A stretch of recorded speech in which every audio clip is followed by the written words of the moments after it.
posisinya sebagai Presiden Amerika yang ke-46 karena alasan kesehatan, walau aslinya sesungguhnya adalah disuruh mundur. Apa yang akan terjadi pada dunia? Kamala Harris jadi presiden. Siapa wakilnya Kamala? Hillary Clinton atau Nancy Pelosi? Keduanya adalah Iron Lady, wanita besi. Hillary hobinya perang dan cita-citanya memang pivot to Asia Indo-Pasifik tentunya, bukan Asia Barat dan Timur Tengah. Setelah itu, Kamala Harris dilengsarkan. Ini hanya skenario. Sebenarnya yang ditarget dari awal adalah Kamala Harris, wakil presiden Amerika saat ini yang dianggap titik lemah bernegara Amerika. Kalau terjadi perang dengan Tiongkok, sungguh Kamala titik lemah Amerika. Jika Kamala jadi presiden, lebih mudah mengimpeachnya karena mengimpeach presiden itu ada. Mengimpeach wakil presiden masih dicari jurusnya di Amerika saat ini. Kemudian tak lama setelah Kamala jadi presiden, Kamala digeser melalui impeachment. Itu skenario melalui mundurnya Biden. Atau sejak awal Kamala yang diganti, presiden tetap Biden. Namun dengan alasan kesehatannya Presiden Biden, si nomor 2 wakil presidennya yang jadi chief in command adalah alternatif terakhir. Belum pernah terjadi dalam sejarah yang digulingkan adalah orang nomor 2, second in command di Gedung Putih, diimpeach. Kamala saat ini diserang bukan oleh Partai Republik tetapi di dalam Partai Demokratnya sendiri. Dia diserang. Jadi sesungguhnya bukan Biden yang ditarget, bukan Biden yang akan mundur, namun bagaimana menjungkalkan Kamala Harris oleh Partai Demokrat sendiri. Itulah kejamnya politik. Dia dipakai untuk menarik suara minoritas kemarin untuk pemenangan presiden. Setelah tercapai, ya minoritas tetap menjadi warga negara kelas 3 atau kelas 2 di Amerika itu. Kemudian bernegara di Amerika kembali ke tujuan awal, maunya para plutokrasi di Amerika. Plutokrasi adalah segelintir orang kaya mengendalikan negara. Plutokrasi dan oligarki di Amerika menggunakan negara untuk mencaplok negara lain dan merampok rakyatnya sendiri. Amerika itu negara swasta. Negara lawannya yang oposisi persis yaitu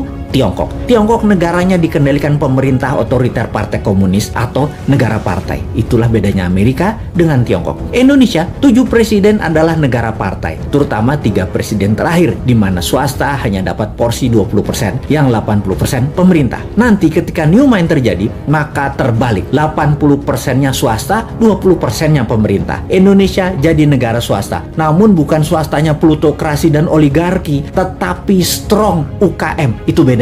Indonesia akan jadi negara pertama di dunia yang kekuatannya pada UKM, bukan di oligarki, bukan di plutokrasi. Mengapa bisa? Karena peluang usaha disamakan. Pemerintah hanya jadi regulator atau wasit pengadil yang adil untuk siapapun bisa bertanding di tanah air tercinta. Namun kalau di luar negeri, negara hadir 100% membela setiap warganya, baik itu oligarki, plutokrasi atau UKM ke luar negeri Indonesia. 100% negara bantu. Serangan ekonomi ke negara lain sekali lagi pasti didukung pemerintah new mind 100%. UKM you never walk alone, di dalam negeri juga di luar negeri. UKM akan memakai negara untuk mencaplok negara lain. Itu di zaman new mind. Persis seperti Tiongkok lakukan di Indonesia yang masih juga tidak disadari oleh banyak masyarakat. Apa buktinya tidak disadari? Buktinya survei terakhir mengatakan pemerintah sekarang masih didukung mayoritas, dan itu bagus. Kenapa didukung mayoritas padahal performanya bisa dikatakan biasa-biasa saja? Karena oposisinya Jadi orang juga lihat siapa di barisan oposisi dan orang di sekitar mereka. Di bayangan masyarakat banyak yang meragukan orang-orang di oposisi kalau menjabat akan lebih baik dari yang sekarang. Enggak, jujur, saya pun berpendapat demikian. Dibandingkan oposisi, jujur mending yang sekarang. Namun dibandingin dengan Newman, ya mending Newman. Sekali lagi, kalau surveyornya mensurvei Newman sebagai contender atau penantang incumbent dan oposisi di barisan old mind, rasanya beda. Puaskah Anda dengan kinerja old mind? Demikian kira-kira